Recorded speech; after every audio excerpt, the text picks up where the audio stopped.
what's better than that, right? Right. Hell, I'm having a ball.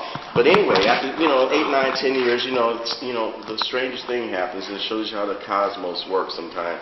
One day, my house burned down in the fire. Nobody was hurt in the family, but I lost my studio and my house and all our cool art stuff one day, and you're left there with nothing. And you wonder, okay, why did this happen? I had everything, And I had another house out in the country and moved out there. While I'm waiting for the insurance people to do what they do, something just hit me over the head one day, and they said, start painting again. Just start painting. And I'm looking around, but everything was burned up in the fire and everything was gone. So all I had was a can of orange house paint I found, and a can of black paint, and I'm like, what am I going to do with this? And I created this body of work. I passed a book around called Paint Out Loud. And all this stuff that I do today was created from that moment in time where something said, you're going to change what you do right now, and this is the way it's going to go, and you're going to use an unfamiliar medium. And I had no paintbrushes and stuff, so I created this body of work with just crap, just stuff laying around, a razor blade, a putty knife, a sea sponge, a few little things. I mean, I was trained to do art, so I knew kind of what to do with the materials. So I came up with this. And this thing took off real big. And since my love for music and working with the Rock Hall, I made a lot of friends in the music industry. So now I paint for a lot of these celebrities and music stars in the world. And then when I moved to Atlanta, which was just 2 years ago, once again, I knew nothing, nobody here. I just said, like you said, let's just go somewhere else. You feel like it's time. And I got down here and I said, okay, much bigger city, a lot more going on, but nobody knows me. Nothing's in place really. But I bought a studio over there off Huff Road somewhere, and set up shop, and next thing you know, let me dig in and do what I do. I had a pretty solid brand already, so it wasn't like I was just starting from scratch. We'll get into that too. As far as artists, you really want to build a brand, because this is where I think a lot of artists go wrong. They start painting, and you might be talented, but if you don't have a system in place, or a brand in place, or a way to identify your work to the public out there, you kind of get lost in the sauce. And I think that happens with any profession you're in. But especially in art, you really, when I talk to young people, it's like really concentrate on your branding. And just like Daniel mentioned too, I kind of like, even though like you said with technology today, people can take this, take that, but it actually has worked for me. When all the college students were downloading my work and hanging it up on their walls, and everybody was stealing my stuff and putting it everywhere, it actually helped the brand. I never really got mad where some artists were getting upset about it. I'm like, no, this is free advertising for me. So the more and more my work got out there, it just really started taking off. So now my work has gotten all over the world now, and I was like, wow, this is pretty cool. I mean, we might lose some of the financial opportunities, but still I'm in control of it, and I know how to get the money when I need to get it the real way. And so I work with a lot of artists. Now the strangest thing happened too. Now I answered a Craigslist ad, something I don't really ever do. When I first got down here and the guy was looking for a rock and roll artist, I had to answer because that was just unique right there. That doesn't happen every day. So I answered that, and the guy says, okay, I want to try you out on this. I want you to put your style of art like you're on guitars. So I did it. Like, okay, what's going to happen here? Lord and behold, that has turned into something really big now, because when I did the first guitar, it was actually for Robert Plant, from Led Zeppelin. No. Yeah, and he autographed the guitar, and then what happened, my friend he had stage 3 cancer, and he actually, an organization called Music Cares actually helped him. They pay bills to musicians and people when they're going through tough times. So he felt that he wanted to give back in a way. So he had me do some art on the guitar, and then we get Robert Plant to sign it, and then it goes to a charity to raise money. Well, then all of a sudden this really started to work real big, and then the money went back to places like St. Jude's Children's Hospitals, Cancer Society, Music Cares organizations, and all of a sudden it was a big hit, like overnight. So he's like, Neal, this really worked out. We want you to do another one. Okay, now we're going to do something for Carlos Santana. Oh, okay, cool. It's getting better already. So we do that, and as soon as Carlos saw it, I got a picture of him with it here. As soon as he saw the guitar, he loved it so much, his management called me and said, hey, Carlos has to have an identical guitar made like right now. He loves the way you're doing things. So what happened, and this is only less than a year ago. So since that moment happened, and here's the one thing you learn to do too with your art, we have learned that giving is a big part of a success story. I mean, we all think, oh, you just want money. No, it's bigger than that. If you give first in a big way, if you put your work out there, like you say, you got to put it out there. Don't worry about the money at first. Just get it out there. You'd be surprised what the universe does with your work when it's just out there, free and from your heart, and not worrying about what you're going to make from it. Now, every artist has come to my agent now. I've got an agent now through this. To have my artwork put on their guitars now. I mean, the last was like I did 2 guitars for Paul McCartney for the Grammys, and then what else was some country artists. No, yeah. I forgot. You know, I gotta go through the whole year. No, I'm working on Ted Nugent right now. His crazy self, you know. Vince Gill, you know, that's who it was. Amy Grant, people like that. So it just started building and building and building. So now we've raised over $100,000 just in charities in less than a year already. And so now all the guitar companies are like, what is happening? We love what's going on with this, and now they're starting to support it. So what I'm saying, magic starts to happen in a way if you just believe in your work enough and just do it. Like he said, just put it out there. Just let it roll. Let it flow. It starts happening. So other than that, that's where we are right now. So right now I'm up to my neck in just doing guitars and things, something that I never thought I'd be doing, you know, but it's starting to grow into a much bigger world. So, I mean, I was a professionally trained artist, just like my partner here. It can go in many directions, but sometimes just let it go. Let the feeling come to you. It will guide you to where your art needs to really go. I mean, like even right now, I'm working on a deal with, I think, what is it called, Sweet George's Juke Joint downtown, that we're going to do like little miniature guitars like this here. So we're going to probably be putting their little logos on the guitars. Y'all seeing something that's really confidential right now. Okay. but I've learned to also once again make it into business where your art can be business, and we go into merchandising. I mean, so you'd be surprised where your art can really go if you stop and think about it for a minute.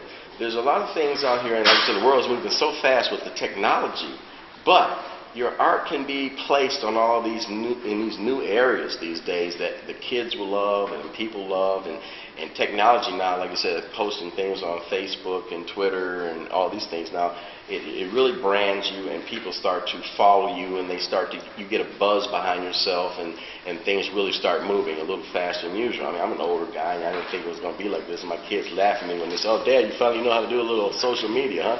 I'm pretty good at it now. You know, so I kind of do everything I do. Like tonight, we'll post pictures and put it out there. So people start to love the buzz of what you put out there. So my successes really come from not me just knowing how to do art. It's the point of just letting it flow. You know, just let the magic happen. And I mean, I fight myself and my friend Reed over there, don't I? Sometimes about, you know, you get depressed sometimes, artists, you know, you hear those starving artist terms, you know, we ought to kill that person who came up with that one. You know, but, right, they should have never done that. You know? Well, I want to not cut you off, Go ahead. but, you know, we got to keep it moving. Oh, yeah, I'm running too much. One of the things that I want to point out what he said is that he answered a Craigslist ad. How many of us have looked at Craigslist to see the opportunities that are on there? How many have responded to some of these opportunities? And half of them are junk. Yeah. Yes. It's junk, yeah. Yes, it is. But that's just everything in general online. You're going to find people trying to scam, people trying to find ways to use somebody else's stuff and so on. Yes, but let's not let go of those opportunities. Let's not ignore those opportunities that some of them may be legit. You're just going to have to make a move. You're just going to have to figure out for yourself, okay, what's the next step? And any of our careers right here has not been in a linear way. It's always, you could do one thing and then you find out there's somebody else doing something else, or there's an opportunity on this way, and then you make a move on that. And you keep moving around till you find your place. And that's the key, to keep trying, keep moving, and keep doing something that's going to get you to where you feel comfortable and then you feel happy that you're actually doing your art. Anything you'd like to add? Wow.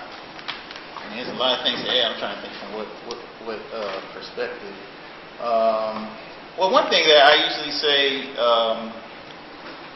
matter of fact, there's a group of kids that just came to Turner Studios recently. So a lot of times that happen, like they come toward the studios and stuff.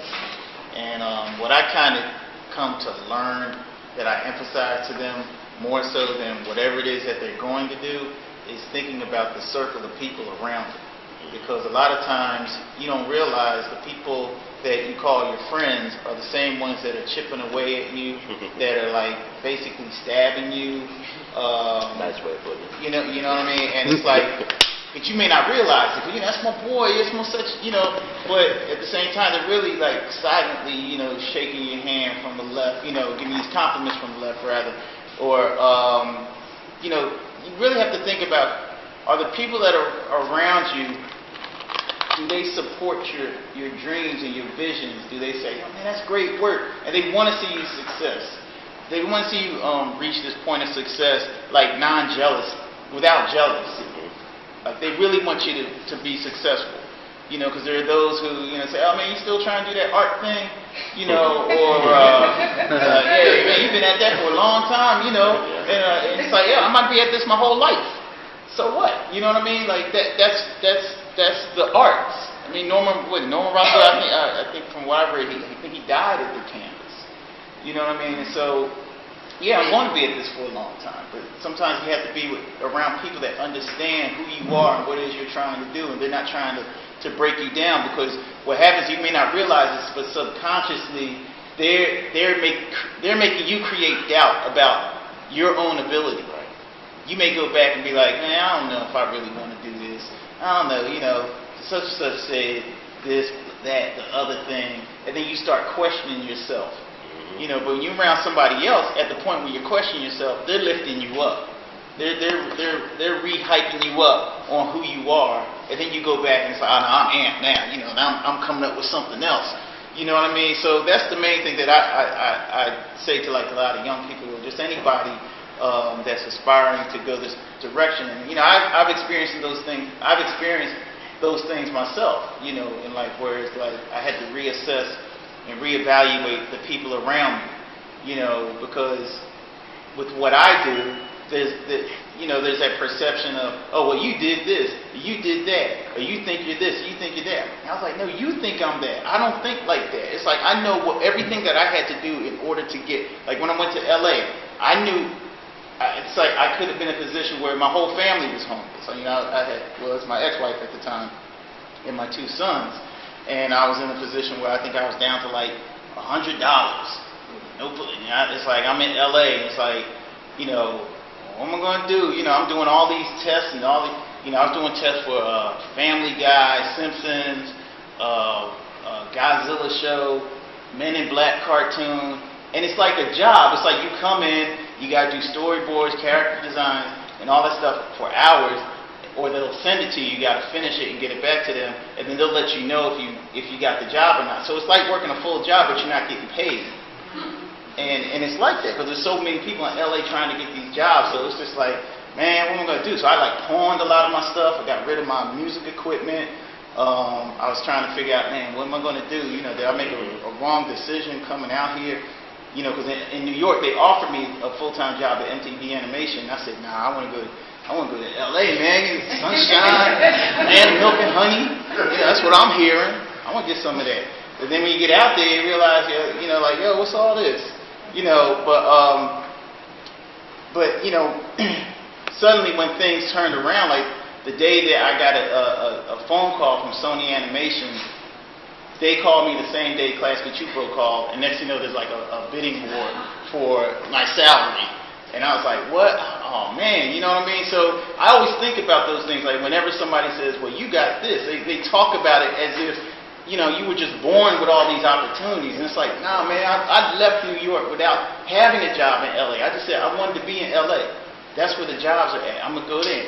And the same thing happened when I went to New York. I mean, I'm from Philly, but at the time, I just wanted to be there to get the experience. So, but I think what helped me to get by is the people that believe in you. My family, I had a strong family support. I mean, to this day. My family supports what I do. A lot of my lifetime friends, they're like the coolest friends that you could have. They stand by you. And even the little kids in the family, like they're all supportive and stuff like that. And we reciprocate by giving it back to them.